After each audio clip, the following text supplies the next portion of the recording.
श्रीगुरुभ्यो नमः। ॐ श्रीकृष्णपरमात्मने नमः। ॐ श्रीमात्रे नमः। ॐ साईराम। ॐ साईराम। ॐ साईराम।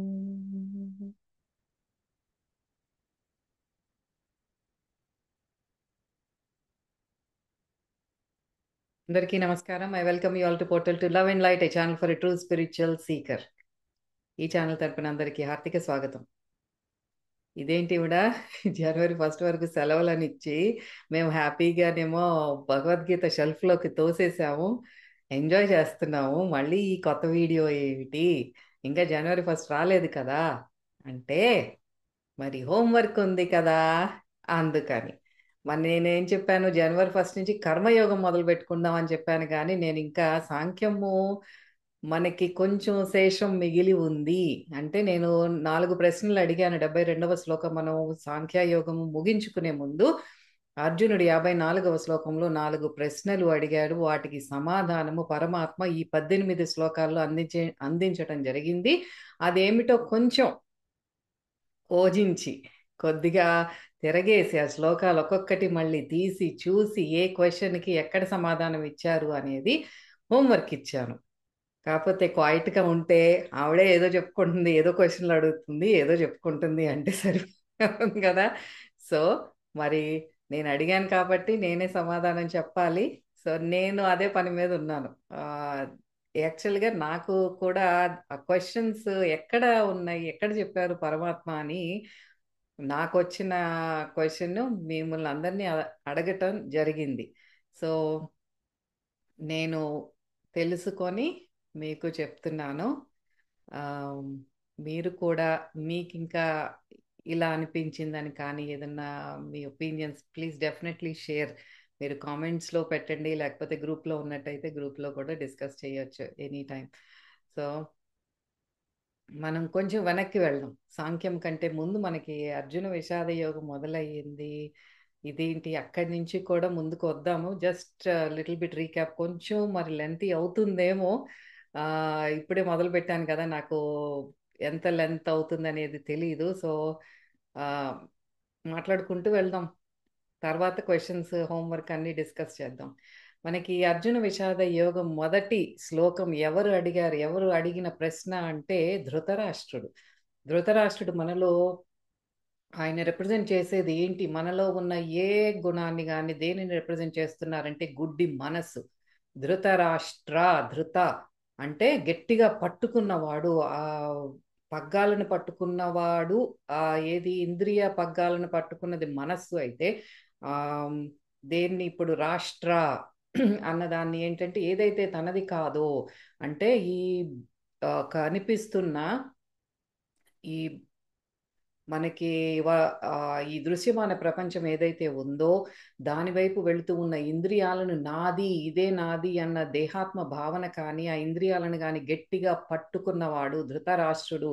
ధృత ఏదైతే పట్టుకున్నవాడు, రాష్ట్ర అంటే ఏదైతే తనది కాదో, అంటే ఈ కనిపిస్తున్న ఈ దృశ్యమాన ప్రపంచము, ఇంద్రియాలు ఇవన్నిటిని గట్టిగా పట్టుకున్నవాడు ఎవరు అంటే రిప్రజెంట్ చేసేది ఏది అంటే మనస్సు.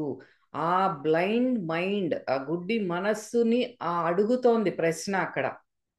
వెరీ ఫస్ట్ అక్కడ అడుగుతోంది ఎవరిని అడుగుతుంది అంటే సంజయ. సంజయుడు దేన్ని రిప్రజెంట్ చేస్తున్నాడు అంటే మనలోనే, మన సాధన ద్వారా మన అంతరంలో జాగృతమైన ఒక ఇంట్యూటివ్ ఇంట్రాస్పెక్షన్. ఎటువంటి నిష్పక్షపాతంగా మనకు ఎటువంటి జడ్జ్మెంట్స్ లేవు, నేను రోజంతా ఇది చేశాను అని మనం కూర్చొని మనల్ని మనం ఇంట్రాస్పెక్ట్ చేసుకుంటున్నాం, అబ్జర్వ్ చేస్తున్నాం. సాక్షిభూతంగా మాత్రమే చూస్తున్నది ఎలా మనలో జాగృతమైంది అంటే సాధన ద్వారా ఇంట్యూటివ్గా జాగృతమైన ఆ ఇంట్రాస్పెక్షన్ ఏదైతే ఉందో అది సంజయుడు. ఆ సంజయుడిని వేసే ప్రశ్న ద్వారా మొదటి శ్లోకము ధర్మక్షేత్రే కురుక్షేత్రే అని ధర్మముతో మొదలైన మహాగ్రంథము మన జీవన గీత, ది భగవద్గీత.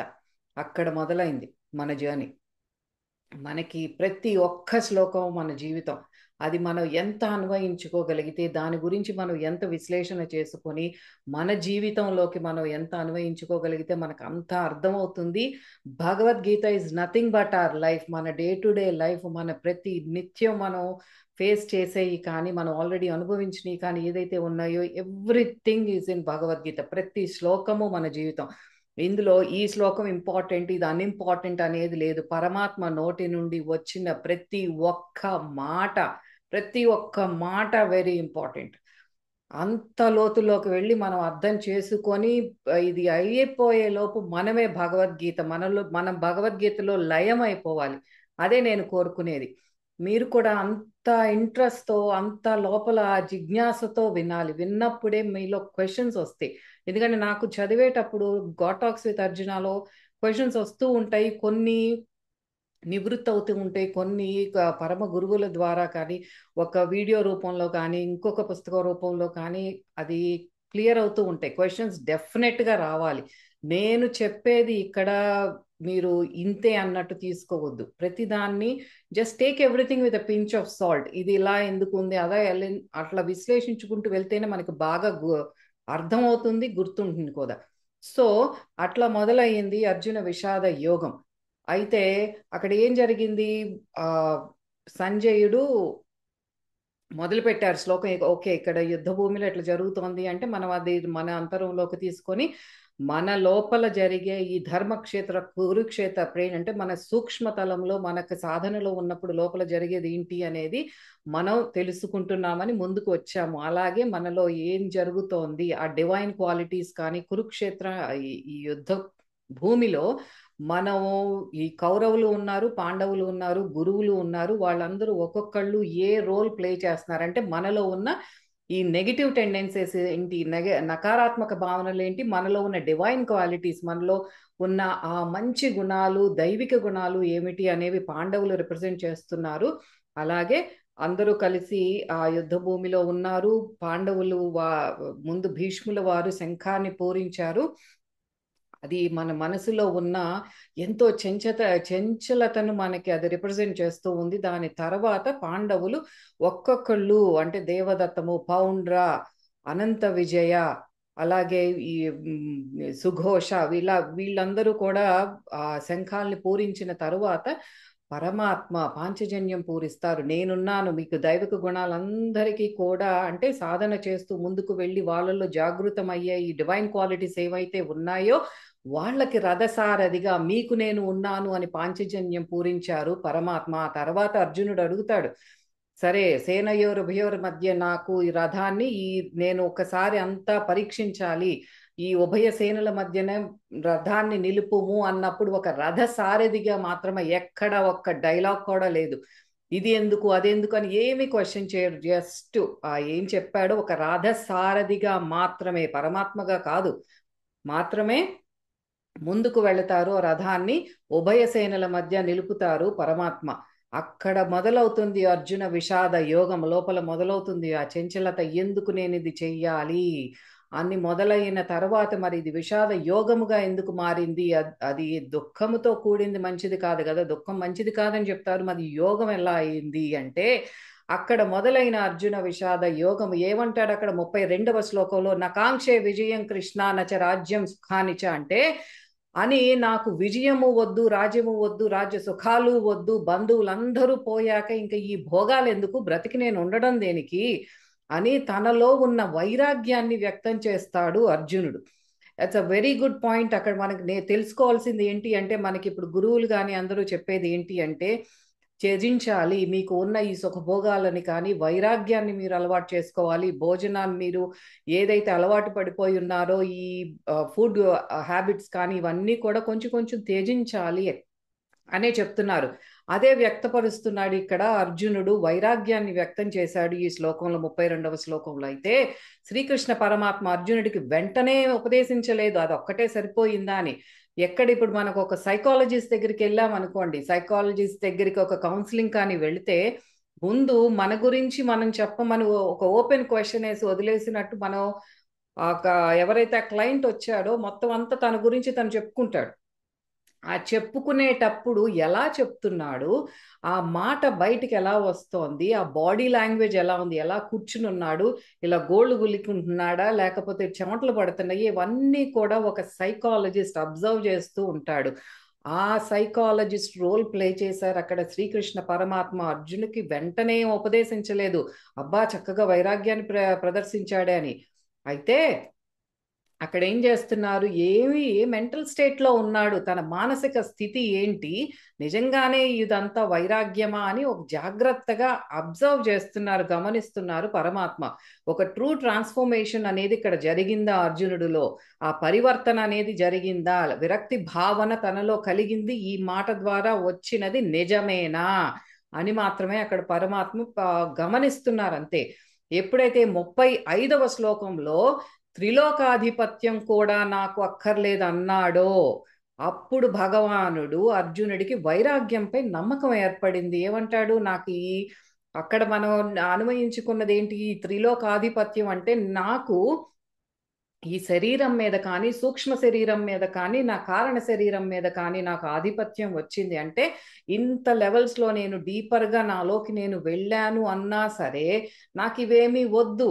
నాకు మళ్ళీ కూడా అక్కడ ఆ ఆ ఆ మాట అంటాడు, నాకు ఈ త్రిలోక ఆధిపత్యము వద్దు, నాకు ఈ బంధువులు వీళ్ళతో లేనప్పుడు ఇంకా అది ఆధిపత్యం సంపాదించినా సరే నేనేం చేసుకుంటాను అన్న మాటకి ఆ వైరాగ్యం భావనతో ఉన్నాడు అన్న నమ్మకం పరమాత్మకి ఏర్పడింది.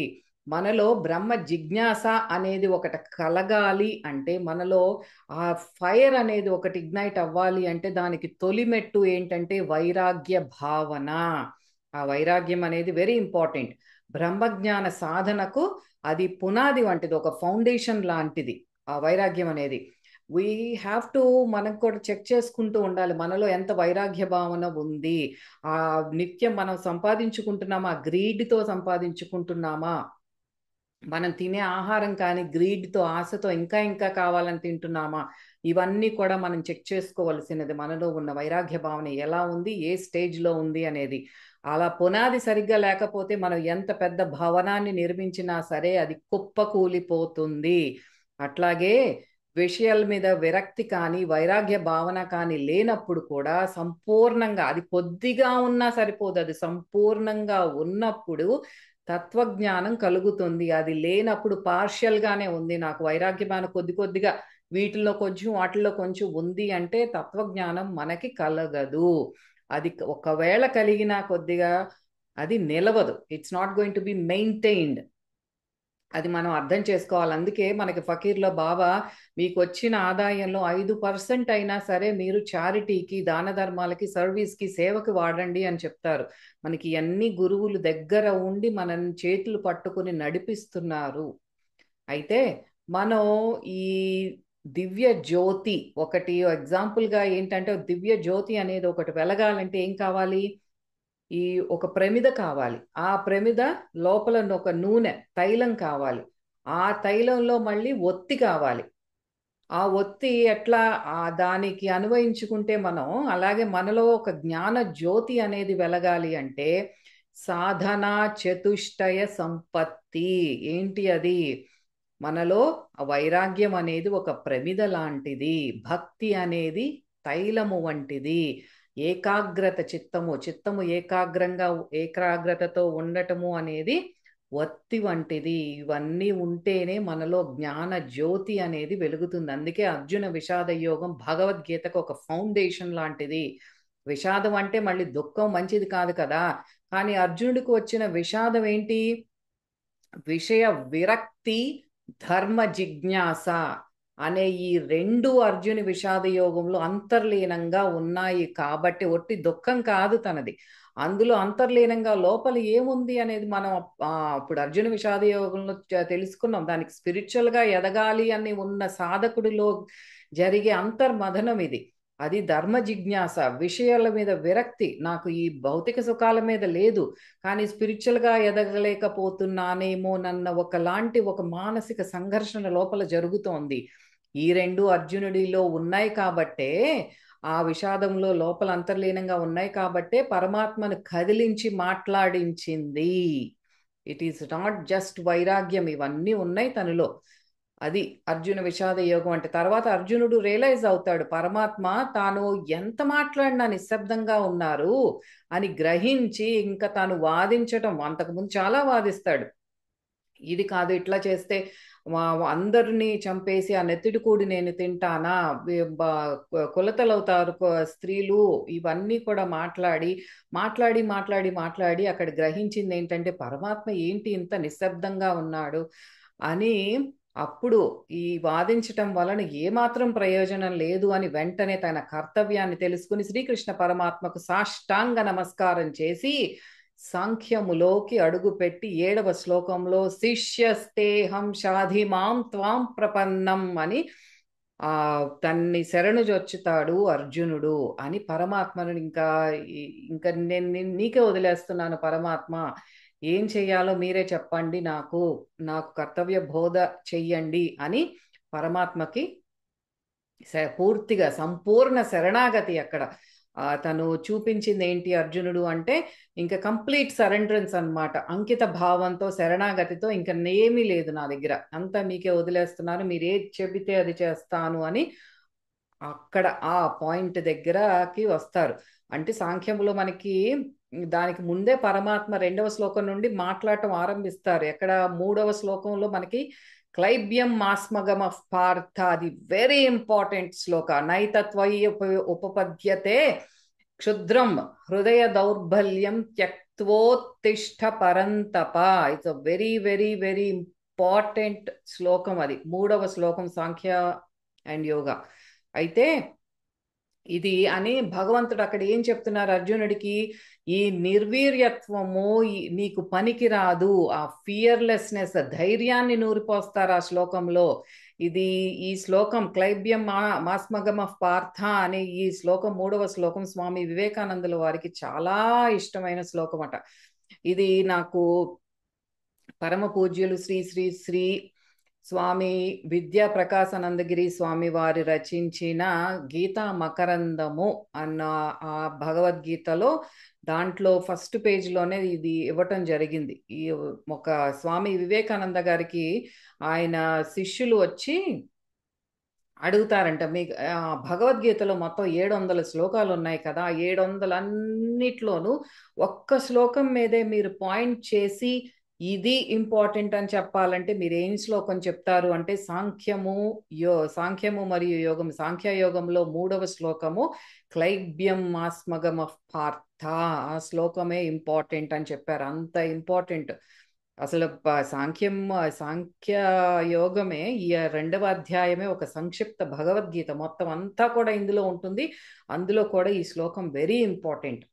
అయితే అప్పుడు మనకి స్వామి వివేకానంద గారు ఇక్కడ వెస్టర్న్ వరల్డ్కి వచ్చి మనకి చెప్పింది awake arise and stop not till your goal is reached అన్న దానికి కూడా, దాంట్లో కూడా ఎంతో ధైర్యాన్ని నూరిపూసే మాట అది, ఆ కొటేషన్ అది.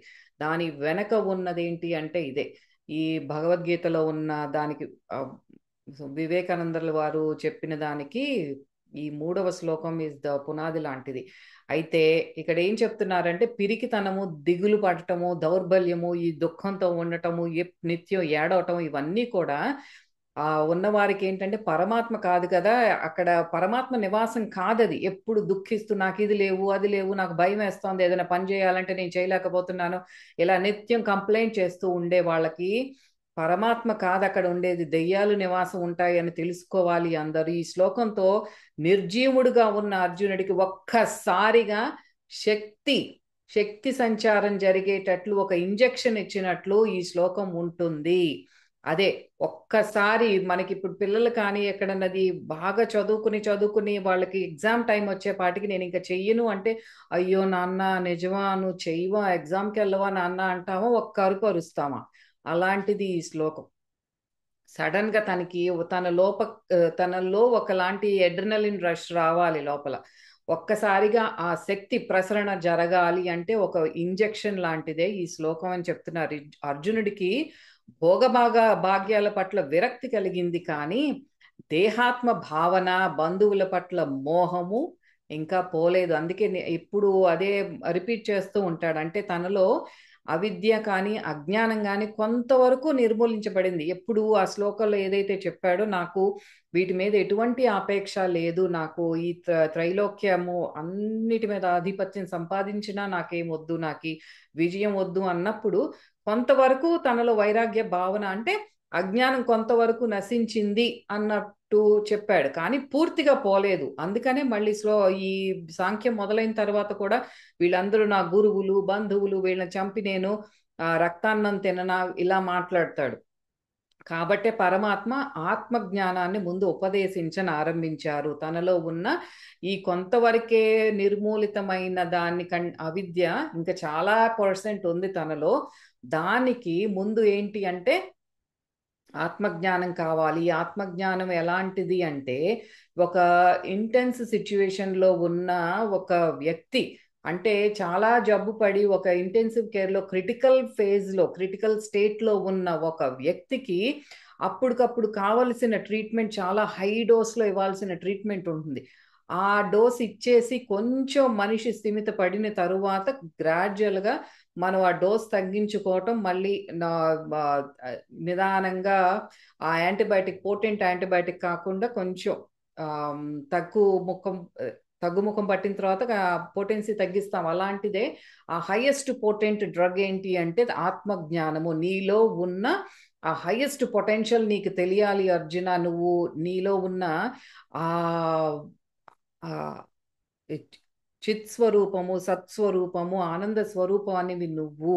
నీలో ఉన్నది ఒక అన్లిమిటెడ్ పొటెన్షియల్, నువ్వు చాలా పరిధులతో కూడి ఇదే నువ్వు అనుకుంటున్నావు అని అప్పుడు మొదలు పెడతారు ఆత్మజ్ఞానము. ఆత్మజ్ఞానానికి ఎందుకు ఆత్మజ్ఞానమే మొదలు పెట్టారు? భక్తి యోగం మొదలు పెట్టొచ్చు కదా, జ్ఞానయోగం మొదలు పెట్టొచ్చు కదా, వై ఆత్మజ్ఞానము అని ఎవరికన్నా క్వశ్చన్ వస్తే ఇది ఆన్సర్. ఎందుకంటే నీలో ఉన్న శక్తి నీకు తెలియాలి. అది ఒక ఒక హైయెస్ట్ డోస్ ఆఫ్ టాబ్లెట్ లాంటిది అనమాట అది. అయితే ఓ అర్జున, అక్కడ చెప్తారు, నీవు దేహము కాదు, ఈ దేహి అంటే ఆత్మవి నువ్వు. ఆత్మ నశింపదు, పుట్టుక లేదు, చావు లేదు, శాశ్వతమైనది, సనాతనమైనది, అగ్నిచే దహించబడదు, జలముచే తడపబడదు, ఎటువంటి శస్త్రముచే అది ఛేదింపబడదు. ఈ శరీరము నువ్వేదైతే ఉండదో నీకు, అది ఒక వస్త్రము లాంటిదే, అది నిత్యం మార్పు చెందుతూ ఉంటుంది. కానీ నువ్వు, నేను, ఈ రాజులు, ఈ బంధువులు, గురువులు ఆత్మరూపంలో ఎప్పుడూ ఉన్నవారే, వాళ్ళకి నాశనం అంటూ లేదు అని చెప్పి బుద్ధి యోగం గురించి చెప్పనారంభిస్తారు గ్రాడ్యువల్గా. ఇంకా దాంట్లో నుంచి ధర్మ సూక్ష్మాలు చెప్పి బుద్ధి యోగంలోకి తీసుకొస్తారు. అక్కడ మనకి సమత్వ బుద్ధితో చేసినప్పుడే యోగం అంటారు. అట్లాంటి స్థితిలో ఉండి నువ్వు కర్మలు చేసినప్పుడు నీకు ఎటువంటి పాపము అంటదు అని చెప్తారు పరమాత్మ. నీకు కర్మ చేయటం అందే అధికారం ఉంది. ఇదే కర్మస్తే కర్మణ్యే వాధికారస్తే అన్న శ్లోకము వెరీ ఇంపార్టెంట్ శ్లోకం. ఇంకొకటి, కర్మ చేయటం మీద నీకు అధికారం ఉంది, కానీ ఫలము మీద కాదు. దేహ భావన లేకుండా, కర్తృత్వ భావన లేకుండా కర్మలు చెయ్యాలి. అంతేకాని కర్మ చేయకుండా సోమరిగా మాత్రం ఉండకూడదు. అది ఇంపార్టెంట్ శ్లోకం. మనం తెలుసుకోవాల్సింది అంతా. అమ్మో, ఎందుకు మళ్ళీ ఈ పుణ్య పాపాలు ఇవన్నీ అంటారు, అసలు ఏమి చేయకపోతే బాగుండు కదా, అదే కరెక్ట్ ఏమో కదా అంటే లేదు. సోమరితనము, ఈ తామసిక గుణం అనేది ద వర్స్ట్, డార్కెస్ట్ ఎనర్జీ. అది ఏమి చెయ్యకపోవటము అనేది, అది అస్సలు ఉండకూడదు అని చెప్తారు. తర్వాత మనకి యోగస్థ కురు కర్మాణి, యోగ స్థితిలో ఉండి మాత్రమే ఏదైతే యోగ సాధన చెప్పారో బుద్ధి యోగము చేసి ఆ స్థితిలో ఉండే యోగస్థ కురు కర్మాణి, ఆ యోగ స్థితిలోనే అన్ని కర్మలు చెయ్యి అని చెప్తారు. తర్వాత శ్రీకృష్ణ పరమాత్మ ముందు జ్ఞానాన్ని బోధించి ఆ తర్వాత కర్మను ప్రతిపాదించారు. ముందు బుద్ధి యోగము చెప్పి, యోగము గురించి చెప్పి, దాని గురించి జ్ఞానాన్ని అందించి తర్వాత కర్మ అంటారు. అంటే జ్ఞానానికే పెద్దపీట వేశారు అని తెలుస్తుంది. కర్మ అంటే, కర్మ కంటే కూడా మనకి శ్రేష్టమైనది, ఉన్నతమైనది జ్ఞానము. జ్ఞానము తర్వాతే మోక్షము అనేది ప్రాప్తిస్తుంది అనేది ఈ శ్లోకాల ద్వారా మనకు తెలుస్తుంది. గ్రాడ్యువల్గా ట్రాన్సిషన్ ఎట్లా పరమాత్మ ఒకదాని తర్వాత ఒకటి చెప్తున్నారో, ఏది ఉన్నతమైనదో అనేది పరమాత్మ మాటల్లో మనకి తెలుస్తుంది. యావానర్థ ఉదప అనే కొన్ని శ్లోకాలు జ్ఞానికి పెద్దపీట వేసినట్టు తెలుస్తుంది. అన్ని నదులతో అన్నీ ఇప్పుడు బిందెతో కానీ చెరువుతో కానీ ఏదైతే ఉపయోగాలు ఉన్నాయో అవన్నీ కూడా ఒక నది దగ్గరికి వెళితే ఎట్లా మనకి అన్ని ఉపయోగాలు ఒక నదిలోనే దొరుకుతాయో అలాగే జ్ఞాని కూడా ఆ జ్ఞాని అయిన తర్వాత ఇంకా కర్మలు చేయవలసిన అవసరం లేదు. ఆ జ్ఞానికి ఆ కర్మలు చేసే ఫలం అంతా కూడా జ్ఞానిలోనే ఉంటుంది అని జ్ఞానికే పెద్దపీట వేసినట్టు మనకి తెలుస్తుంది. ఆ తర్వాత అర్జునుడు అడుగుతాడు 54వ శ్లోకంలో, స్థితప్రజ్ఞుని యొక్క లక్షణాలు ఏమిటి కేశవ అని. స్థితప్రజ్ఞస్య కా భాష అని 4 ప్రశ్నలు అడుగుతారు. మన సాధనలో ముందుకు వెళ్ళే కొద్దీ కూడా ఏం ఎక్స్పెక్ట్ చేయాలి, ఎందుకు అది ఆ క్వశ్చన్ అడిగాడు, నాకు వచ్చిన క్వశ్చన్ అది. ఈ క్వశ్చన్ ఎందుకు అడిగాడు అర్జునుడు, బుద్ధి యోగం గురించి పరమాత్మ చెప్పారు కదా, సమానత్వము అన్నీ చెప్పారు కదా, ఎందుకు ఈ క్వశ్చన్ అడిగాడు అని నాకు డౌట్ వచ్చింది. అప్పుడు దానికి వివరణ ఏంటంటే, మనం సాధనలో ముందుకు వెళ్ళే కొద్దీ కూడా మనం ఏం ఎక్స్పెక్ట్ చేయాలి, ఒక ఐడియల్గా ఇట్లా ఉండాలి, దిస్ ఈజ్ అవర్ గోల్ అని చూపించడానికి పరమాత్మ మీరు సాధన చెయ్యగా ముందుకి వెళ్ళే కొద్దీ కూడా as you advance in your spirituality ఈ ఈక్వానిమిటీ, సమానత్వము ఇవన్నీ మీకు వస్తాయి. అలా వచ్చిన వారి క్వాలిటీస్ ఎలా ఉంటాయి అనేది ఆ ప్రశ్న అర్జునుడి ద్వారా అడిగించారు. సో దట్ మనందరికీ ఎక్స్ప్లెయిన్ చేయటానికి అది పరమాత్మ అర్జునుడి ద్వారా అడిగించిన క్వశ్చన్ అది. ముందుకు వెళ్ళే కొద్దీ కూడా మనకి ఎలా ఉండాలి అనేది మనకొక బెంచ్ మార్క్ లాంటిది అనమాట అది. స్థితప్రజ్ఞుని యొక్క లక్షణాలు, ఇక్కడే మనకి హోంవర్క్ బిగిన్స్. ఇక్కడి నుంచి కొంచెం జాగ్రత్తగా వినండి. మీకు కనుక ఇంకా వేరేగా అనిపిస్తే కనుక డెఫినెట్లీ ప్లీజ్ షేర్. ఇక్కడి నుంచి ఆ 4 క్వశ్చన్స్ ఏంటో చూద్దాం. స్థితప్రజ్ఞస్య కా భాష అంటే స్థితప్రజ్ఞుని యొక్క లక్షణాలు ఏమిటి. తర్వాత కిం ప్రభాషేత కిం ఆసీత వ్రజేత కిం, ఈ 4 అడిగారు. స్థితప్రజ్ఞస్య కా భాష అంటే ఒక స్థితప్రజ్ఞుని యొక్క లక్షణాలు ఏమిటి అని అడిగారు. అంటే ఆ లక్షణాలే 55వ శ్లోకం నుండి 72 వరకు ప్రతి శ్లోకంలోనూ స్థితప్రజ్ఞుని యొక్క లక్షణాలు అన్నిటిలోనూ చెప్పబడింది. సో ఇక్కడి నుంచి వచ్చే అన్ని కూడా లక్షణాలే. సో ఫస్ట్ క్వశ్చన్ అక్కడ ఆన్సర్ అయిపోతుంది. సో నెక్స్ట్ క్వశ్చన్కి వచ్చేపాటికి కిం ప్రభాషేత, ఏమి పలుకుతారు అనేది రెండవ ప్రశ్న. ఈ రెండవ ప్రశ్నకి ఉన్న సమాధానం 55 నుండి 57వ శ్లోకాలలో వివరించటం జరిగింది. అదేంటో చూద్దాము.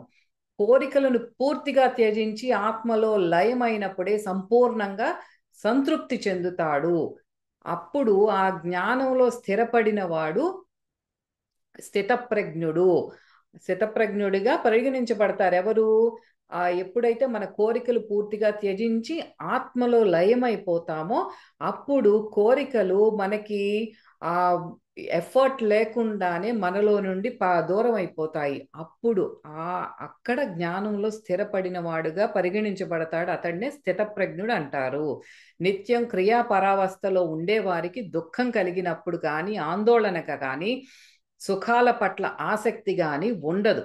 వారికి కోపం కానీ, రాగద్వేషాలు కానీ, భయం కానీ ఇవేమీ లేకుండా పరతత్వాన్ని ఎప్పుడూ మననం చేస్తూ ఉంటారు. అది వీతరాగ భయక్రోధ అన్న దానికి స్థితప్రజ్ఞస్తదోచ్యతే అంటే ఇవేమీ కూడా ఉండదు. ఇది 55 నుండి 57 వరకు చెప్పేది ఏంటి అంటే ఇట్లా చెప్పుకుంటూ వచ్చి చెప్తారు లాస్ట్కి ఫైనల్ పాయింట్ ఏంటి, అలా ఎప్పుడైతే ఆత్మతో తాదాత్మ్యం చెందుతాడో ఆ ఆత్మ సాక్షాత్కారాన్ని పొందిన ముని సర్వత్రా అంటే ప్రతి చోట అన్ని వేళలా మంచి చెడు రెండు ఒకటే అని తెలుసుకుంటాడు. వాటి పట్ల ఒక తటస్థ వైఖరిని ప్రదర్శిస్తాడు. వారు ఒక పరిస్థితికి స్పందించే తీరు కానీ, వారు మాట్లాడే తీరు కానీ చాలా ప్రశాంతంగా ఉంటుంది. ఇది రెండవ ప్రశ్నకు సమాధానము. ఏంటది? కిం ప్రభాషేత అంటే ఇవి ఆ క్వాలిటీ ఎట్లా ఉంటారు, చాలా ప్రశాంతంగా ఉంటుంది వాళ్ళు స్పందించేది కానీ, మాట్లాడే తీరు కానీ ఆ స్పందన ఎలా ఉంటుందంటే చాలా ప్రశాంతంగా సున్నితంగా ఉంటుంది. అదే రెండవ దానికి ఆన్సర్, కిం ప్రభాషేత. నెక్స్ట్ నెక్స్ట్ క్వశ్చన్ ఏంటి? కిం ఆసీత అనే ప్రశ్నకు 58 నుండి 61 శ్లోకంలో మనకి అందించటం జరిగింది. ఏంటది? 58వ శ్లోకం కూడా చాలా ఇంపార్టెంట్. యదా సంహరతి చాయం కూర్మోంగానీవ సర్వశః ఇంద్రియార్థేభ్యః తస్య ప్రజ్ఞ ప్రతిష్ఠిత. అంటే ఇక్కడ యదా అంటే ఎప్పుడు అన్ని ఈ ఇంద్రియాలన్నిటినీ కూడా ఎట్లాగైతే తాబేలు కొంచెం సౌండ్ వచ్చింది డేంజర్ ఉంది అంటే తన లోపలికి అన్ని లాక్కుంటుంది, తన ఈ చేతులని అన్నిటినీ కూడా లోపలికి ఒకేసారి లాక్కుంటుంది. అలాగే ఈ ఇంద్రియ నిగ్రహము, ఇంద్రియ నిరోధము ఎప్పుడైతే మనకి సర్వశః ఒక్క ఇంద్రియాన్ని కాదు అన్నింటినీ అని చెప్తున్నారు ఇక్కడ. సర్వశః సర్వత్రా ప్రతి చోట వస్తుంది ఇది. అన్నీ అని చెప్తున్నారు, ఏది శేషం ఉండకూడదు. అట్లా ఎప్పుడైతే చేస్తారో అన్ని ఇంద్రియాల మీద మనకి నిగ్రహం వచ్చింది, అన్నిటి మీద ఒకేసారి మనకి చిన్న సంకల్పం చేతనే అన్నీ కూడా నా కంట్రోల్లోకి వచ్చేసిన ఇంద్రియాలు అన్నప్పుడు అటువంటి వాడు స్థితప్రజ్ఞుడు అని చెప్తున్నారు. అది 58వ శ్లోకంలో. తర్వాత 59కు వచ్చేపాటికి విషయా వినివర్తంతే నిరాహారస్య దేహినః రసవర్జ్యం రసోప్యస్య పరం దృష్ట్వా నివర్తతే. ఇది కూడా చాలా ఇంపార్టెంట్ శ్లోకం మనకి సాధకులకి. మనకి చాలా ఇంపార్టెంట్ ఏంటిది అంటే వాసనాక్షయం. పూర్తిగా మనలో జస్ట్ బాహ్య ఇప్పుడు వచ్చే కోరికలే కాదు, పూర్వం మనం తెచ్చుకున్న వాసనలు కూడా అన్నీ పూర్తిగా రోస్ట్ అయిపోవాలి, ధ్వంసం అయిపోవాలి, నాశనం అయిపోవాలి. ఆ వాసనాక్షయం జరగాలి, మన మనోనాశనం జరగాలి. మనస్సు పూర్తిగా ఈ బాహ్య ప్రపంచం మీదకు వెళ్లకుండా నాశనము జరగాలి. అంటే మనకి ఎక్కడ లయం అవ్వాలి? ఆత్మలో లయం అవ్వాలి, తత్వజ్ఞానం మనకి ప్రాప్తించబడాలి. ఈ మూడు కూడా చాలా ఇంపార్టెంట్. వాసనాక్షయము, మనోనాశనము, తత్వజ్ఞానము, ఈ మూడు ఏకకాలమందు మనకి సాధించుకున్నప్పుడు మాత్రమే ఆత్మ సాక్షాత్కారం మనకి కలుగుతుంది. తత్వజ్ఞానాన్ని అందరూ పక్కకు తీసేస్తారు, కానీ తత్వజ్ఞానము మనకి మోక్షానికి ఒక అల్టిమేట్ మెట్టు ఏది అంటే తత్వజ్ఞానము. ఇంతకు ముందు మనకు శ్లోకాలు ఏం చెప్పారు? వాసనాక్షయం వలన దర్శనం మనకి పొందుతుంది అని చెప్పారు. ఎక్కడ మనకి ఈ ముందు శ్లోకాలు యదా సంహరతే చాయం కూర్మోంగాని సర్వశఃలో మనకి అన్నీ కూడా మన వశంలో ఉన్నప్పుడు మనకి స్థితప్రజ్ఞుడు అంటారన్నారు. ఇక్కడ ఏం చెప్తున్నారు? ఈ ఎప్పుడైతే మనం తత్వ దర్శనం జరుగుతుందో, పరమాత్మ దర్శనం జరుగుతుందో అప్పుడు ఆ టైంలో వాసన క్షయం జరుగుతుందని తెలియచేస్తున్నారు. ఈ అక్కడేమో బాహ్యం నుంచి చెప్పారు, ఇక్కడేమో అంతరంలో నుంచి ఎలా జరుగుతుందో చెప్తున్నారు. అంటే ఏంటి? పరం దృష్ట్వా రసోప్యస్య అన్నారు. అంటే నివర్తతే అని తెలియజేస్తున్నారంటే ఆత్మ యొక్క సత్యత్వమును కానీ, ఈ జగత్తు యొక్క మిథ్య అని కానీ, ఈ అనుభూతి నాకు ఎక్స్పీరియన్స్తో నేను తెలుసుకుంటున్నాను. ఆత్మయే సత్యము, అదే నిత్యము అని తెలుసుకుంటున్నాను. ఈ బాహ్య ప్రపంచం అంతా కూడా ఒక మిథ్య అని తెలుసుకుంటున్నాను. అది ఎప్పుడైతే అనుభవపూర్వకంగా నాకు తెలుస్తుందో ఆ విషయ ప్రీతి క్రమంగా తగ్గి వాసనలు కూడా క్రమంగా నశిస్తాయి, వాసన క్షయం జరుగుతుంది. పరమాత్మను దర్శించిన మీదటే ఆత్మ యొక్క శాశ్వత స్వభావము, దృశ్యము యొక్క మిథ్యత్వము ప్రత్యక్ష అనుభూతి కలిగినప్పుడే వాసనలు నశిస్తాయి. ఎప్పుడు మనకి సమాధి స్థితిలో ఆత్మదర్శనం జరిగినప్పుడే మనలో ఉన్న ఈ వాసనలన్నీ కూడా పూర్తిగా సర్వనాశనం అవుతాయి అని చెప్తున్నారు. అది 59వ శ్లోకాలు. తర్వాత 60వ శ్లోకాలో యతతో హ్యపి కౌంతేయ అనే శ్లోకంలో ఇంద్రియాలు ఎక్కడి నుంచి మొదలు పెడతారు పరమాత్మ. ఇంద్రియాలు ఎంత బలమైనవో ఈ శ్లోకం ద్వారా తెలియజేస్తున్నారు. ఒక విద్వాంసుడైనా సరే, ఎంత పండితుడైనా సరే మనస్సుని హరించేయగలవు. ఒక గుంజేస్తాయి వెనక్కి నిన్ను. హరంతి ప్రసభం మనః, అంత స్ట్రాంగ్ ఇంద్రియాలు అని తెలియజేస్తున్నారు. అది ఆ ఒక్క పండితులకి, విద్వాంసులకి అంత వారి మీదే అంత ఎఫెక్ట్ ఉన్నప్పుడు ఇంకా సామాన్య మానవుడి గురించి చెప్పనక్కర్లేదు. అందుకే ఎప్పుడు సామాన్య మానవుడు ఇంద్రియాలతోనే వెళ్తూ ఉంటాడు అని చెప్పే శ్లోకమే యతతో హ్యపి కౌంతేయ.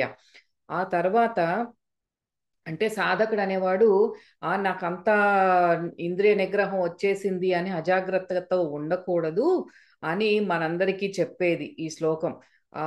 వాటికి ఎంతో బలం ఉంది. మనకి అన్నీ కూడా చాలా క్లియర్గా ఎప్పుడు జాగ్రత్తగా ఉండాలి, ఎరుకుతో ఉండాలి అని చెప్తున్నారు యతతో హ్యపి కౌంతేయ ఆ శ్లోకంలో. అయితే ఈ నెక్స్ట్ వచ్చే 61 శ్లోకంలో ఈ సాధకుడు ఏం చెయ్యాలో ఈ శ్లోకంలో చెప్పబోతున్నారు. ఏమని? తాని సర్వాణి సంయమ్య యుక్త ఆసీత మత్పరః. ఇప్పుడు వచ్చింది.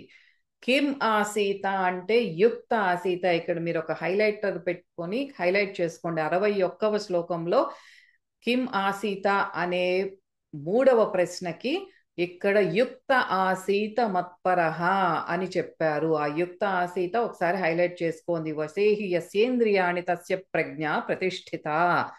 యుక్త ఆసీత అంటే ఏంటి? యుక్త అంటే మన స్థిరత్వము, సమాధి స్థితి, మన మనస్సు స్థిరంగా ఉండటము, సమాధి స్థితిలో ఉండటము యుక్త ఆసీత. ఆసీత అంటే ఉండవలెను. ఇక్కడ ఎలా కూర్చుంటారు అనేది అక్కడ క్వశ్చన్. అంటే కూర్చుంటారు అంటే చైర్లో కూర్చుంటారా, సోఫాలో కూర్చుంటారా, చెక్క బల్ల మీద కూర్చుంటారా కాదు.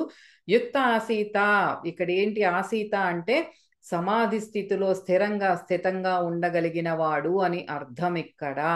అది ఆసీత అంటే. ఎలా ఉంటారు, ఎలా కూర్చుంటారు అంటే స్థిరంగా కూర్చుని ఉంటాడు. ఏంటి ఇక్కడ ఈ శ్లోకంలో ఏం చెప్తున్నారు మనకి అంటే సర్వాణి అని చెప్పారు. అంటే అన్ని ఇంద్రియాలు, అన్ని ఏ ఒక్కటి వదిలిపెట్టకుండా ఎవ్రీథింగ్, అన్ని పంచేంద్రియాలు, కర్మేంద్రియాలు అన్నీ కూడా ఇక్కడ ఈ శ్లోకం ద్వారా 2 సాధనలు మనకి తెలియజేశారు. వాటిని ఎలా ఉండాలి అనేది. ఏముండాలి? ఇంద్రియ నిగ్రహం ఉండాలి. మనస్సుని ఆత్మయందు అంటే భగవంతుని యందు లగ్నం చేసి ఉండాలి. అదే ఒక జ్ఞాని యొక్క స్వభావము. అతడినే స్థితప్రజ్ఞుడు అంటారు. ఎక్కడ మనకి గుర్తుపెట్టుకోవాల్సింది మత్పరహ అంటే నాయందు, పరమాత్మ నాయందు అని ఎందుకు అన్నారు అంటే ఆత్మయందు సమస్తము ఉన్నది ఈ చైతన్యమే. ఆ చైతన్య స్వరూపుడు, సత్స్వరూపుడు అయిన పరమాత్మ నాయందు అన్నారు. అంటే ఆత్మయందు మీరు లయం చెయ్యాలి. అదే మత్పరహ. ఎక్కడ చిత్తము నాయందు లయం చేయండి అని చెప్తున్నారు. అయితే ఈ శ్లోకంలో మొదటి పాదము తాని సర్వాణి సంయమ్య సాధనను సూచిస్తోంది. రెండవదేమో అలా చేసిన వారికే ఆత్మజ్ఞానము, ఆత్మానుభూతి స్థిరంగా ఉండగలదని బోధిస్తున్నది. అది తాని సర్వాణి సంయమ్య. మనకి you have to do this సాధన. ఈ ప్రాక్టీస్ నువ్వు చేసినప్పుడు తర్వాత ఏం చెప్తున్నారు? అలా చేసిన వారికి ఆత్మజ్ఞానము లభిస్తుంది, స్థితంగా ఉంటుంది అని బోధిస్తున్నారు. అయితే ఇంద్రియ నిగ్రహం లేనిదే మనకి ఆత్మ మీద నిలకడ ఉండదు. ఒకవేళ కలిగినా సరే ఎక్కువసేపు ఆ నిగ్రహం అనేది నిలవదు. అందుకే మనకి పరమాత్మ రిపీటెడ్గా ఇంద్రియ నిగ్రహం గురించి చాలా విస్తరించి వివరణాత్మకంగా ఎన్నో శ్లోకాలలో మనకి చెప్పారు. అయితే అది 61వ శ్లోకం అయిపోయిన తర్వాత ఇప్పుడు ఇంద్రియాలని స్వాధీనపరుచుకున్నాం. సరే, పరమాత్మ చెప్పినట్టు సాధన చేశాము. స్వాధీనం చేసుకున్న తర్వాత స్థితప్రజ్ఞుడు ప్రపంచంలో ఎలా మెలుగుతున్నాడు? వ్రజేత కిం. ఇప్పుడు 4వ ప్రశ్నకు సమాధానం వస్తుంది. ప్రపంచంలో ఎలా మెలుగుతున్నాడో, ఎటువంటి ఫలితాన్ని పొందుతున్నాడో ఇప్పుడు చెప్పబోతున్నారు పరమాత్మ. ఎలా? రాగద్వేష వియుక్తైస్తు విషయానింద్రియైశ్చరన్ ఆత్మవశ్చైర్విధేయాత్మ ప్రసాదం అధిగచ్చతి. ఇక్కడ మనకు ప్రసాద అని వచ్చినప్పుడు కూడా నిర్మలమైన మనస్సు అని తెలుసు అక్కడ చెప్పుకున్నాం. రాగద్వేషాలు ఏంటి? ఇక్కడ రాగద్వేషాలు లేనివాడు, ఇంద్రియాలను స్వాధీనములో ఉంచుకున్నవాడు మనో నిర్మలత్వమును, మనశ్శాంతిని పొందుతాడు అని ఇక్కడ చెప్తున్నారు. రాగద్వేషాలు ఉండకూడదు, ఇంద్రియాలు స్వాధీనంలో ఉండాలి, మనస్సు నిర్మలత్వంతో ఉండాలి. అలాంటి వాడే మనశ్శాంతిని పొందుతాడు. ఏంటి ఆ పాయింట్స్ గుర్తుపెట్టుకోవాలి. రాగద్వేషాలు ఉండకూడదు, ఇంద్రియాలు మనస్సు స్వాధీనంలో ఉంచుకున్నాళ్ళు శాంతిని పొందుతారు అని చెప్తున్నారు. తర్వాత 65వ శ్లోకంలో ప్రసాదే సర్వదుఃఖానాం హానిరస్యోపజాయతే ప్రసన్న చేతసో హ్యాశు బుద్ధి పర్యవతిష్ఠతి. అక్కడ ఏం చెప్తున్నారు? ఈ ప్రతి మనిషికి దుఃఖరాహిత్యము, ఆనంద ప్రాప్తి 2 కావాలి. నాకు దుఃఖము వద్దు, ఆనందం కావాలి. ఈ 2 కోరుకుంటాం మనం. అయితే ఎట్లా లభిస్తాయి అన్నదానికి పరమాత్మ ఈ శ్లోకంలో ఎక్కడ 65వ శ్లోకం ప్రసాదే సర్వదుఃఖానాంలో ఈ శ్లోకం ద్వారా సమాధానం ఇస్తున్నారు. మీకు ఆ దుఃఖ రాహిత్యం ఎలా రావాలి, ఆనంద ప్రాప్తిని మీరు ఎలా కలగజేసుకుంటారు, ప్రాప్తింప చేసుకుంటారు అనేది 65వ శ్లోకంలో చెప్తున్నారు. మనస్సు మనకి ఇంతకు ముందు ఏం చెప్పారు, నిర్మలత్వం పొందుతుంది ఎప్పుడు, ఇంద్రియాల మీద నిగ్రహం సంపాదించుకున్నప్పుడు, రాగద్వేషాలను వదులుకున్నప్పుడు. అట్లా ఎప్పుడైతే మనస్సు నిర్మలత్వము చెందుతుందో ఆ నిర్మలత్వము చేతనే ఈ రెండు కూడా సిద్ధించుకోగలుగుతారు మీరు. ఈ క్లియర్గా ఉన్న ఈ మన అద్దం ఎట్లా అయితే ఉంటుందో, మన ప్రతిబింబం ఎలా అయితే చక్కగా కనిపిస్తుందో, మన అంతరంగం కూడా శుద్ధంగా ఉన్నప్పుడే మన ఆత్మ కూడా మనకి దేదీప్యమానంగా మనకి ప్రకాశిస్తుంది. అప్పుడే మనం సమస్త దుఃఖాలు నశిస్తాయి. బుద్ధి అనేది వెంటనే శీఘ్రముగా హ్యాషు అన్నారు. ప్రసన్న చేతసో హ్యాషు అంటే అక్కడ హ్యాషు అంటే శీఘ్రముగా వెంటనే ఆత్మ యందు స్థిరత్వం పొందుతుంది. ఎప్పుడు మనకు మనస్సు నిర్మలంగా ఉన్నప్పుడు. మనస్సు నిర్మలంగా ఎప్పుడు ఉంటుంది అంటే ఇంద్రియ నిగ్రహము రాగద్వేషాలు లేనప్పుడు నిర్మలమవుతుంది. ఆ నిర్మలంగా ఉన్నప్పుడు దుఃఖాలు నశిస్తాయి. అప్పుడే మనకి మన బుద్ధి అనేది వెంటనే ఆత్మయందు స్థిరత్వం పొందుతుంది. అయితే ఇప్పుడు ఈ శ్లోకం మేము ఎంతో దుఃఖంలో ఉన్నాము, మేము ఎప్పుడు చూసినా సరే ఏదో ఒకటి జరుగుతూనే ఉన్నాయి అనుకునే వారికి పరమాత్మ ఇచ్చే ఉపాయము ఇది. దీనివల్ల సర్వ దుఃఖానాం, ఒకటి రెండు కాదు, సర్వ దుఃఖానాం అన్ని దుఃఖాలు నశిస్తాయి, ఆనందం ప్రాప్తిస్తుంది అని 65వ శ్లోకం ద్వారా పరమాత్మ మనకు వివరించారు.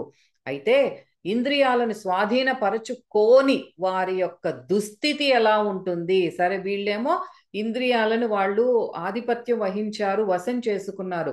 మరి సమ్ పాపులేషన్ కొంతమంది ఇంద్రియాలను ఇంకా స్వాధీనపరచుకోలేదు. వారి యొక్క దుస్థితి ఏంటి అనేది 66వ శ్లోకంలో చెప్తున్నారు. నాస్తి బుద్ధిరయుక్తస్య నచాయుక్తస్య భావన నచా భావయత శాంతి అశాంతస్య కుతఃసుఖం. ఇంద్రియ నిగ్రహం అంటే ఇంద్రియాలు మనస్సును అరికెట్టలేని వారికి వివేక బుద్ధి రాదు. వివేక బుద్ధి అనేది కలగదు. ఆత్మ చింతన కలగదు. ఆత్మచింతన లేని వారికి శాంతి కలగదు. శాంతి లేని వారికి సుఖం ఎక్కడి నుంచి వస్తుందని పరమాత్మ ఈ ప్రశ్న అడుగుతున్నారు ఈ శ్లోకం ద్వారా, 66వ శ్లోకం ద్వారా. వివేక బుద్ధి లేదు, ఆత్మచింతన లేదు. ఆత్మచింతన లేని వారికి శాంతి కలగదు, శాంతి లేని వారికి సుఖం కలగదు. అంటే ఏం చెప్తున్నారంటే, నిత్యం మీకు సుఖం ప్రాప్తించాలి అంటే, మన అంతరంలో శాంతి ఏర్పడాలి అంటే మనకి చింతన ఎలా ఉండాలి? ఆత్మచింతన చెయ్యాలి. ఆత్మచింతన అంటే పరమాత్మ చింతన. నిత్యం మనకి మా నిత్య నామస్మరణ కానీ ధ్యాన సాధన కానీ మనకి ఈ నవ్ మూమెంట్లో ఉండటం, వర్తమాన క్షణంలో ఉండటం కానీ అలవాటు చేసుకోవాలి. ఇంద్రియ నిగ్రహం వల్లనే బుద్ధి, మనస్సు ఇవన్నీ కూడా పరిశుద్ధం అవుతాయి. ఈ విధంగానే మనకి బ్రహ్మానందానికి, నిత్య సుఖానికి ఇవన్నీ కూడా హేతువులు అవుతాయి. ఏది? ఇంద్రియ నిగ్రహము, బుద్ధి, మనస్సు అన్నీ నిర్మలంగా ఉండాలి. ఇంద్రియ నిగ్రహము ఇది కీ పాయింట్. అది ఇంద్రియ నిగ్రహం అనేది ఆ బేస్ లాంటిది. ఇవన్నీ మీకు కావాలి అంటే, సుఖం కావాలా, శాంతిగా ఉండాలి. శాంతి కావాలా, ఆత్మచింతన ధ్యానం అనేది కావాలి. ఆత్మచింతన చెయ్యాలి అంటే అసలు మనసు నిర్మలంగా ఉండాలి, నిర్మల బుద్ధితో కలిగి ఉండాలి. నిర్మల బుద్ధి కావాలా అంటే ఇంద్రియ నిగ్రహం కావాలి. ఒక్కొక్క దానికి ఒకటి మెట్టు అనమాట. ఇంద్రియ నిగ్రహము, దానితో నిర్మలమైన బుద్ధి. నిర్మలమైన బుద్ధి ఉన్నప్పుడే మనకి ఆత్మ చింతన అనేది చేయగలుగుతాము. ఆత్మచింతన చేసినప్పుడే శాంతి పొందుతాము. శాంతి నుండే సుఖం వస్తుంది అని మనకు ఒక స్టెప్ వైజ్గా చెప్తున్నారు ఈ శ్లోకంలో. మనం జాగ్రత్తగా అది ఫాలో అవ్వాలి. తర్వాత నెక్స్ట్, ఇంద్రియాణం హి చరతాం యన్మనోను విధీయతే తదస్య హరతి ప్రజ్ఞాం వాయుర్నావమివాంభసి. ఈ శ్లోకంలో ఇంకా ఇంద్రియాల యొక్క ప్రమాదకరమైన స్వభావాన్ని సముద్రంలో ఒక నావతో పోలుస్తున్నారు. ఏ ఒక్క ఇంద్రియాన్ని నువ్వు వదిలిపెట్టావా, సముద్రంలో ఒక నావ ఏదైతే ఒక ఈదురు గాలి, దానికి ఆపోజిట్ డైరెక్షన్ లో వచ్చే ఈదురు గాలికి దాని గమ్యాన్ని తప్పించేసి వేరే మార్గంలోకి నెట్టివేస్తుందో, నువ్వు ఏ ఒక్క ఇంద్రియాన్ని కూడా పట్టించుకోకుండా వదిలేసావో అది అంత ప్రమాదకరమైనది. ఏంటి? నీ గమ్యాన్ని చేరుకోనివ్వకుండా నిన్ను ఇంకా లాగేస్తాయి. అంటే నీ స్పిరిచువల్ పాత్లో నుంచి కూడా నువ్వు బయటకు వచ్చేస్తావు, అంత ప్రమాదకరమైనది ఇంద్రియాలు అని ఒక సముద్రంలో వెళ్ళే నావతో ఆ పెనుగాలి పెడదారిని ఎట్లయితే లాక్కుని పోతుందో దాంతో పోల్చి చెప్తున్నారు ఇక్కడ. అయితే ఆ దైవ మార్గాన్ని నుంచి కూడా మనకి నెట్టేస్తాయి ఇంకా ఈ అటువంటిది మనస్సు, ఇంద్రియాలు ఇవన్నీ కూడా ఎంత వినాశనం జరుగుతోందో అనేది మీరు ఊహించనలవి కానిది. Be careful with your senses అని చెప్తున్నారు. అయితే చాలా మంది సాధకులు చాలా ఎంతో ప్రయత్నించి కొంచెం ఆత్మజ్ఞానాన్ని, ప్రజ్ఞ, వివేకము సంపాదించినా కూడా అజాగ్రత్త వలన ఇంద్రియాలను విషయాలపై వదులటం వలన వైరాగ్యం అనేది అప్పటి వరకు బాగానే సాగుతుంది. సాధన బాగానే సాగుతూ ముందుకు వెళుతూ ఉన్నవారు కూడా ఈ ఇంద్రియాలలో మళ్ళీ చిక్కుకునే ప్రమాదం ఉంది. అజాగ్రత్తగా ఉంటే మళ్ళీ భోజన విషయాల్లో మీ అలవాట్లు మారిపోవచ్చు. మళ్ళీ మీ హ్యాబిట్స్ అన్నీ కూడా ఏదైతే మీరు చూడొద్దు అనుకుంటున్నారో మళ్ళీ అవే వాటిలోకి వెళ్ళిపోవటం కానీ, లేకపోతే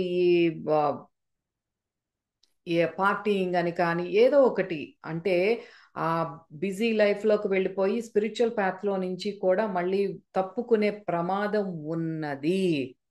అటువంటి ప్రమాదాన్ని గురించే చెప్తున్నారనమాట. వైరాగ్యాన్ని కూడా సన్నగిల్లిసి మనం సంపాదించుకున్న కొద్దిగా జ్ఞానము, ప్రజ్ఞ ఇవన్నీ కూడా కోల్పోయే ప్రమాదం ఉంది. అలాంటి వారికి అంటే మనకి పరమాత్మ ఈ శ్లోకం ద్వారా హెచ్చరిస్తున్నారు.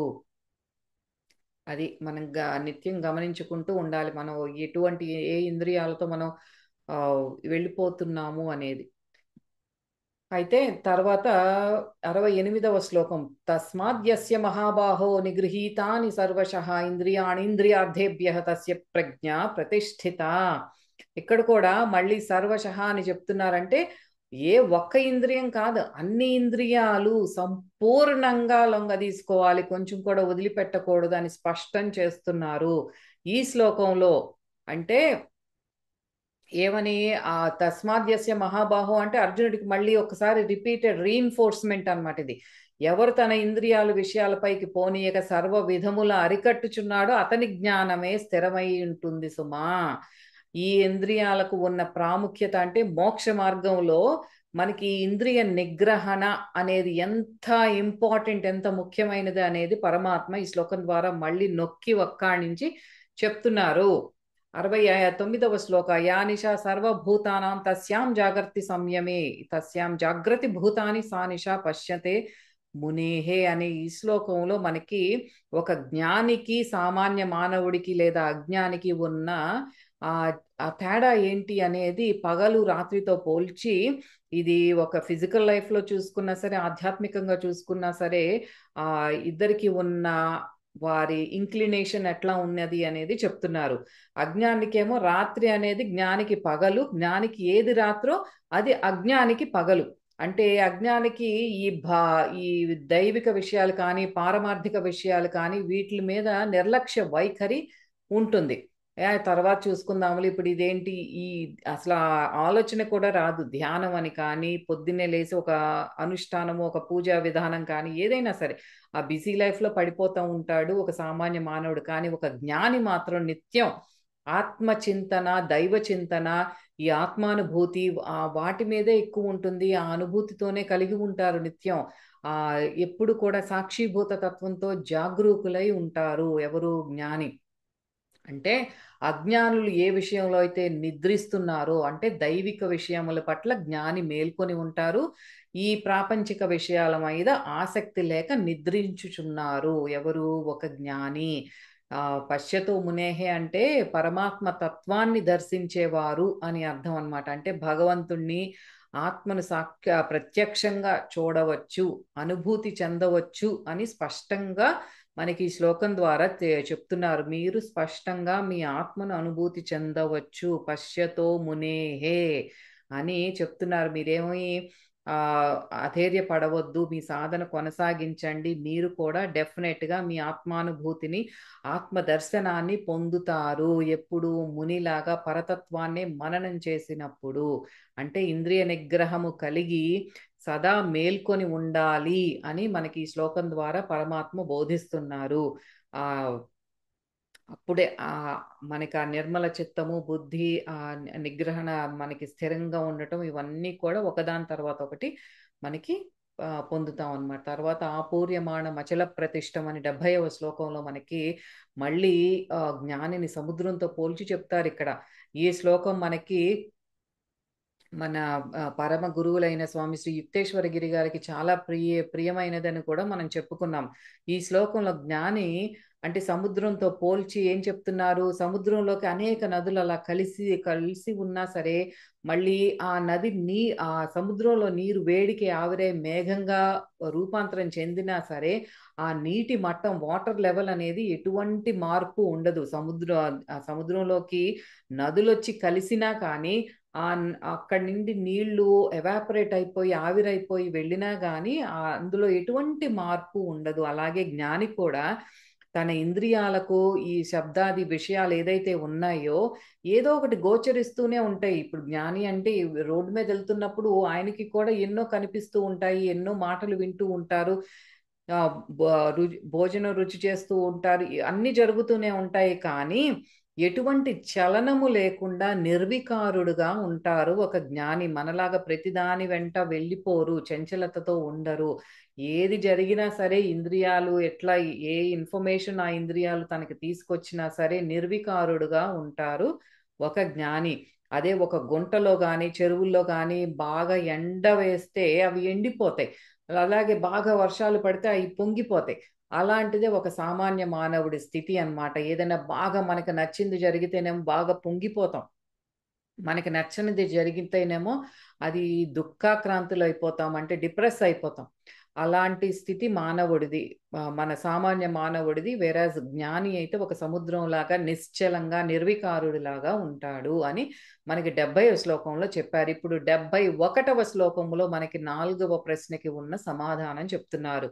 వ్రజేత కిం, ఈ 4th క్వశ్చన్. అక్కడ మీరు హైలైట్ చేసుకోవాల్సింది ఏంటంటే విహాయ కామాన్ సర్వాన్ పుమాంశ్చరతి నిస్పృహ. ఏమని అడిగారు? వ్రజేత కిం, కిం వ్రజేత, ఎలా సంచరించుచున్నాడు అన్నది ప్రశ్న. How is he moving around? అయితే దానికి ఆన్సర్ ఏంటంటే 71వ శ్లోకంలో పుమాంశ్చరతి నిస్పృహ అంటే చరతి సంచరించుచున్నాడు. ఎలా? నిస్పృహ ఆశ లేనివాడుగా, ఆసక్తి లేనివాడుగా, నిస్పృహ అలా సంచరించుచున్నాడు ఒక జ్ఞాని, స్థితప్రజ్ఞుడు. ఇది 4వ ప్రశ్నకు సమాధానం.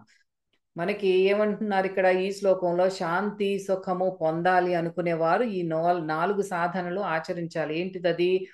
ఈ ఈ ఈ శ్లోకంలో మనకి చెప్పేది ఏంటి? మనకి నిజంగా శాంతి కావాలి, నాకు సుఖం కావాలి అనుకునే వాళ్ళు మీరు ఈ 4 ఫాలో అవ్వండి. ఏంటది? నీలో ఉన్న సమస్తమైన కోరికలు, శబ్దాది విషయాలు అన్నిటినీ కూడా త్యజించాలి. ఏ ఒక్కటి కూడా ఉండకూడదు. సర్వము సమస్తములైన కోరికలన్నీ త్యజించాలి. వీటి అందు ఏ మాత్రము కూడా అభిలాష లేకుండా, అది వదిలేశాను కదా అని మళ్ళీ వాటి గురించి ఆలోచించకూడదు. అభిలాష, ఆశ ఉండకూడదు, అహంకారం ఉండకూడదు, మమకారం అన్ని మీరు త్యజించాలి. అహంకారం అనేది ఉండకూడదు, మమకారం ఈ 4 పాయింట్స్. కోరికలను త్యజించాలి, వాటి మీద మళ్ళీ ఆశ ఉండకూడదు, అహంకారం ఉండకూడదు, మమకారాన్ని విడనాడాలి. మనకి 55వ శ్లోకంలో ప్రజహాతి యదా కామాన్ సర్వాన్ పార్థ మనోగతాన్ అన్నారు. ఆ శ్లోకంలో సమస్తములైన కోరికలను విడనాడాలి అని తెలిపారు. దాన్నే తిరిగి ఇక్కడ మళ్ళీ 71వ శ్లోకంలో వివరిస్తున్నారు. ఏమని? సర్వాన్, ఏ ఒక్క కోరిక కూడా మన మనస్సులో ఉండకూడదు. అలా వదిలేసిన మళ్ళీ కోరికల మీదకి వాటి గురించిన అభిలాష కానీ దాని గురించి తలుచుకోవడం కానీ ఉండకూడదు. నిస్పృహ, ఆశ లేని వాడే ఉండాలి. అహంకారము మన దగ్గరకు కూడా రాకూడదు. నేను ఈ దేహం కాదు, ఆత్మ అన్న భావనతో ఉండాలి. I'm not this body, I'm not this mind, I am this atman అన్న స్థితిలో ఉండాలి. అహంకారాన్ని విడనాడాలి. దేహమేని మరి నీది కాదు అనుకున్నప్పుడు దానితో ఇంకా బంధాలు ఎక్కడి నుంచి వస్తాయి? అవి కూడా నీవు కాదు కదా. వాటి మీద మరి నీకు మమకారం ఉండకూడదు, దాన్ని కూడా త్యజించు. నిర్మమ, ఈ విధంగా ఎవరైతే ఈ 4 సాధనలు ఆచరిస్తారో వారు పరమశాంతిని పొందగలరు అని భగవానుడు తెలుపుతున్నారు. ఈ అన్ని చేయని పక్షాన ఈ సంసార చక్రంలో ఇరుక్కొని అశాంతిని దుఃఖమును పొందుతారు. ఇవేమి చేయనప్పుడు ఎందుకు మనం ఇంత దుఃఖక్రాంతులమై ఎప్పుడు ఏదో ఒకటి సమస్యను ఫేస్ చేస్తున్నాము, ఆర్ ఏదన్నా ఛాలెంజ్ వచ్చినప్పుడు మనం ఎందుకు దుఃఖిస్తున్నాము అంటే మనకు ఈ సాధనలు ఏమీ లేవు కాబట్టి వీటి మీద we don't pay any attention to any of these. అందుకనే మనం ఇంత దుఃఖములో అశాంతితో ఎప్పుడు కూడా ఏదో ఒక అశాంతితో ఉంటాము అని చెప్తున్నారు. అయితే ఇంకా క్లోజింగ్ లాస్ట్ 72 ఇంకా 4 క్వశ్చన్స్కి ఆన్సర్ దొరికింది మనకి, అయిపోయింది. ఇంకా క్లోజింగ్ ఏం చెప్తున్నారు? ఏషా బ్రాహ్మీ స్థితి పార్థనైనాం ప్రాప్య విముహ్యతి. అందులో ఏం బ్రాహ్మీ స్థితి గురించి చెప్తున్నారు. ఏమని? స్థితప్రజ్ఞుడికి సంబంధించి నేను ఇప్పుడు వరకు అన్ని ఎట్లా ఉంటారు, సాధనలు ఏం చేయాలి అన్ని చెప్పాను. అంటే ఇంద్రియ నిగ్రహం ఉండాలి, విషయ త్యాగము చేయాలి, అహంకార మమకారాన్ని విడనాడాలి. ఇవన్నీ సాధన చేసినప్పుడు జీవ బ్రహ్మైక్యము సిద్ధిస్తుంది. ఆ స్థితిలో మానవుడు బ్రహ్మానందభరితుడై ఉండి సంసార భ్రమల నుండి ఎన్నటికి ఇంకా ఆ భ్రమల్లోకి మళ్ళీ వెళ్ళడు. విముహ్యతి అంటే ఇంకా he's not going to step back. ఎప్పుడైతే ఇవన్నీ సాధన చేసి ఆ బ్రాహ్మీ స్థితిని ప్రాప్తించుకుంటాడో, బ్రహ్మైక్య స్థితిని సాధించుకుంటాడో, అక్కడ స్థిరంగా ఉన్నవాడికి ఇంకా వెనక్కి వెళ్ళి ఈ బాహ్య మిథ్యలోకి పడిపోవటం అనేది ఉండదు. ఇది 2 రకాలుగా కన్ఫ్యూజ్ చేసేదంటే, కొంతమంది ఏం చెప్తారు అంటే ఆ అంత్యకాలం అందు ఈ మరణానికి సంభవించినప్పుడు వస్తుంది ఈ స్థితి అంటారు. అట్లా కాదు మనం తీసుకోవాల్సింది. ఈ అట్లీస్ట్ మనకి పరమహంస యోగానంద గారు చెప్పేది ఏంటంటే, ఈ స్థితి మనకు సాధన చేయగా చేయగా ఎప్పటి నుంచి మనకి యంగ్ ఏజ్ నుంచి కూడా సాధన చేయగా ఆ స్థితి మనకి అట్లీస్ట్ మరణానికి ముందు సంభవించిన అంత్యకాలే సంభవించినా సరే ఆ బ్రాహ్మీ స్థితి సంభవించినప్పుడు ఇంకా మీకు మోక్షమే, తర్వాత ఇంకా లైఫ్ జన్మలు ఉండవు. అంత్యకాలం అందు కూడా ఇలాంటి బ్రాహ్మీ స్థితి. ఇంకొకలాగా ఎట్లా చెప్పుకోవచ్చు అంటే, నాకు యంగ్ ఏజ్లో ఉన్నప్పుడే ఈ బ్రాహ్మీ స్థితి ప్రాప్తించింది, దానిని నేను అంత్యకాలం అందు కూడా ఇలాంటి స్థితిని నేను దాన్ని కంటిన్యూ చేశాను, దాన్ని మెయింటైన్ చేసుకోగలిగాను. అక్కడ కూడా మరణం ముందు కూడా ఆ స్థితిలో ఉండేవాడు మోక్షాన్ని పొందుచున్నాడు అని ఈ శ్లోకం ద్వారా మనకి తెలియజేయడమైనది. అంటే నిత్యం భగవన్ నామస్మరణ బాల్య యవ్వన దశల్లో ఉండి అక్కడే ప్రారంభించినప్పుడు మనకి మరణ సమయం అందైనా కూడా అట్లీస్ట్ ఆ మోక్షం వచ్చే ఛాన్సెస్ ఉంటాయి, లభించే అవకాశం కలదు అని మనకి పరమాత్మ బోధిస్తున్నారు. అదే మనకి ఇప్పుడు వరకు మనం సాంఖ్యము, అర్జున విషాద యోగం నుండి మొదలు పెట్టుకొని సాంఖ్యం వరకు మనకి తెలుసుకున్నది ఏంటి అంటే ఇది. సో దీంతో మనకి review, recap and homework questions అన్నీ కూడా వచ్చేసినాయి.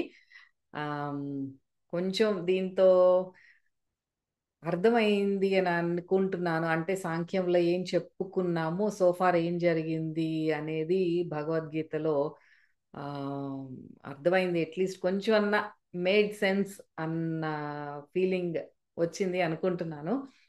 So I try to put everything together, అన్నీ కలిపి చెప్పటానికి ట్రై చేశాను. అందుకే వీడియో చేశాను. సో దట్ మనకి సాంఖ్యం అనేది వెరీ వెరీ ఇంపార్టెంట్ చాప్టర్. అది తెలుసుకోకుండా దాంట్లో హోల్స్ అంటే గ్యాప్స్ ఉంచుకొని ముందుకు వెళ్ళకూడదు. పూర్తిగా క్షుణ్ణంగా అర్థం చేసుకొని మనం కర్మయోగంలోకి అడుగు పెడదాము. January 1 కర్మయోగం ఈలోపే నేను శ్లోకాలు రిలీజ్ చేస్తున్నాను, ప్రాక్టీస్ చేసుకునే వాళ్ళకి హెల్ప్ అవుతుందని. January 1 కర్మయోగం మొదలు పెట్టుకుందాము. మరి అంతవరకు సెలవు. నమస్తే.